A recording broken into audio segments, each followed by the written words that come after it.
Ég kom hérna inn sem sagt og fer að tala við vaktkonuna það að það þurfa að fara að tékka á þessum skjálftum. Kristín Vogfjörð jarðskjálftafræðingur horfði á jarðskjálftamælana á veðurstofunni og fylgdist þannig með kvikunni glenna jörðina við Grindavík í sundur.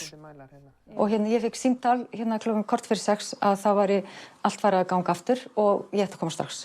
Og ég kem hérna upp og þá svona fullt af fólki situr hérna og allir að fjalla það hvað að gerast.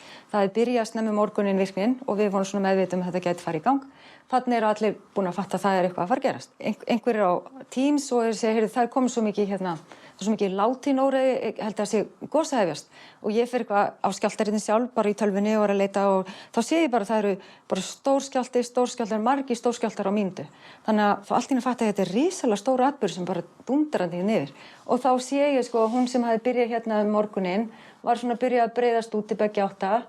Og þá allt í einu svona smástund, þá fattaði ég að það komin hérna skjálftaferðin að koma hérna undir Grindavík. Og þá svona brá mig svolítið og ég fór að býta, þetta verið eitthvað í Grindavík, og nokkrir komnir hana. Og það gat alveg verið þessi skjálftar undir Grindavík væri bara spennuskjálftar. Þegar þetta komið suður fyrir, þá fannst mér eiginlega, þetta væntanlega undir Grindavík.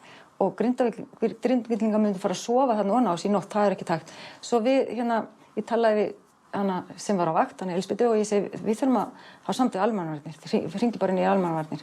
Og það var hringt í þá svona klukkan 7 held ég hljóta að vera.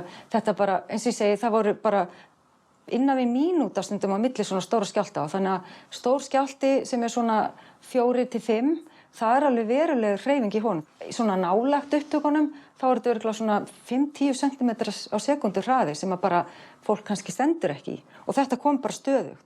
Þannig að það lítur að vera bara hræðilegt eins og heiminum væri bara farast örugglega.